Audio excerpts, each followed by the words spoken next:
لبيك اللهم لبيك لبيك لا شريك لك۔ مکہ اللہ تعالیٰ اور رسول اللہ صلی اللہ علیہ وسلم کو سب شہروں سے زیادہ محبوب ہے، مسلمانوں کا قبلہ اور ان کی دلی محبت کا مرکز ہے، حج کا مرکز اور باہمی ملاقات و تعلقات کی آماج گاہ ہے۔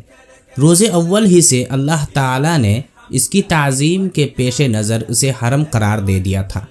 اس میں کعبہ ہے جو روئے زمین پر اللہ تعالیٰ کی عبادت کے لیے بنایا جانے والا سب سے پہلا گھر ہے۔ تو یہ کیسے ممکن ہے کہ اس گھر پر کوئی حملہ کرے، اسے نیست و نابود کرنے کا ارادہ کر کے چلے اور اللہ پاک اسے چھوڑ دے؟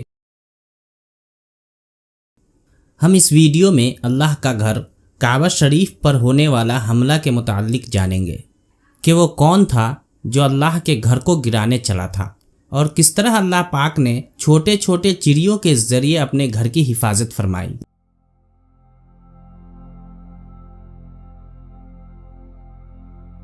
سردار عبد المطلب کے دور میں ایک عظیم الشان واقعہ رونما ہوا جسے قرآن مجید نے بیان کر کے تاریخ میں زندہ رکھا ہے۔ یہ ہاتھی والوں کا واقعہ ہے۔ بات یوں ہوئی کہ یمن کے بادشاہ ابرہہ حبشی نے صنعا شہر میں ایک گرجا تعمیر کیا۔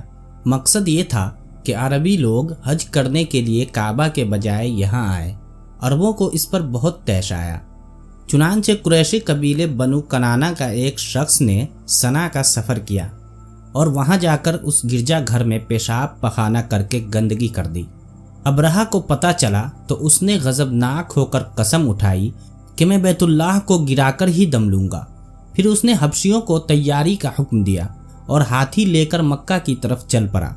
جب ابرہہ طائف کے راستے میں تھا تو چند سوار کو مکہ کی طرف بھیجا۔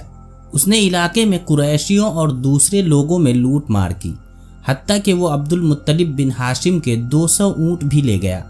عبد المطلب ہی ان دنوں قریش کے بڑے اور سردار تھے۔ ابرہہ نے ایک آدمی کو مکہ بھیجا کہ جا کر اس شہر کے سردار سے ملو اور اسے میری طرف سے پیغام دو کہ میں اس سے لڑنے نہیں آیا، میں تو صرف بیت اللہ ڈھانے آیا ہوں۔ اگر تم رکاوٹ نہ بنو تو مجھے خونریزی کی ضرورت نہیں۔ اگر سردار جنگ چاہتا ہو تو اسے میرے پاس لے آؤ۔ حضرت عبد المطلب انتہائی خوبصورت، خوش شکل اور عظیم قد کاٹ کے مالک تھے۔ جب ابرہہ نے انہیں دیکھا تو ان کا نہایت احترام کیا اور مناسب نہ سمجھا کہ ان کو اپنے سے نیچے بٹھائے، اس لیے وہ خود تخت سے نیچے اتر آیا اور چٹائی پر بیٹھ گیا اور ان کو اپنے ساتھ بٹھا لیا۔ پھر ابرہہ نے پوچھا کیسے آئے ہیں؟ تو حضرت عبد المطلب نے کہا ابرہہ میرے 200 اونٹ واپس کر دے۔ اس پر ابرہہ کہنے لگا کہ میں نے جب تمہیں دیکھا تھا تو بہت عظیم سمجھا تھا، مگر تم نے بہت معمولی بات کی ہے۔ تم اپنے 200 اونٹ کی بات کرتے ہو مگر تمہیں اس گھر کی کوئی فکر نہیں جو تمہارے اور تمہارے آباء و اجداد کے دین کی بنیاد ہے۔ میں اس گھر کو گرانے آیا ہوں، تمہیں اس کی فکر نہیں۔ عبد المطلب کہنے لگے میں اپنے اونٹوں کا مالک ہوں، اس گھر کا بھی ایک مالک ہے، وہ خود اس کی حفاظت کرے گا۔ ابرہہ نے کہا وہ اسے مجھ سے نہیں بچا سکے گا۔ عبد المطلب نے فرمایا تو جانے اور وہ جس کا یہ گھر ہے۔ ابرہہ نے عبد المطلب کے اونٹ واپس کر دیے۔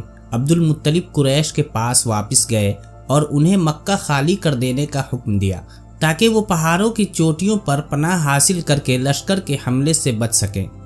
پھر سردار عبد المطلب کعبہ شریف کے دروازے کا کنڈا پکڑ کر ابرہہ اور اس کے لشکر کے خلاف دعائیں کرنے لگے۔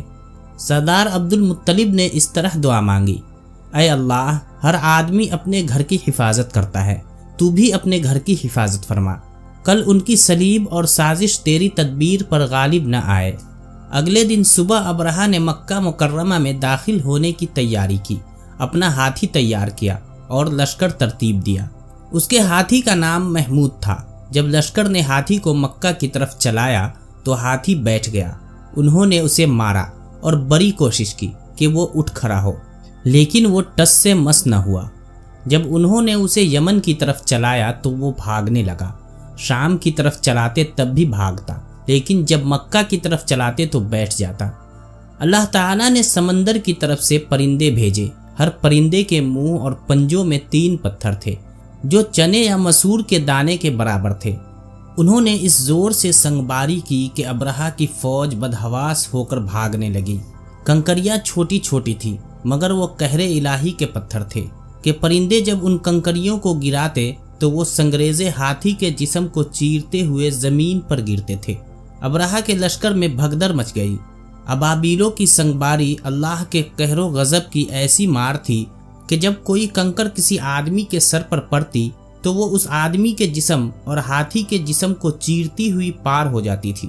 ابرہہ کی فوج کا ایک آدمی بھی زندہ نہ بچا اور سب کے سب ابرہہ اور اس کے ہاتھیوں سمیت اس طرح ہلاک و برباد ہو گئے کہ ان کے جسموں کی بوٹیاں ٹکڑے ٹکڑے ہو کر زمین پر بکھر گئیں۔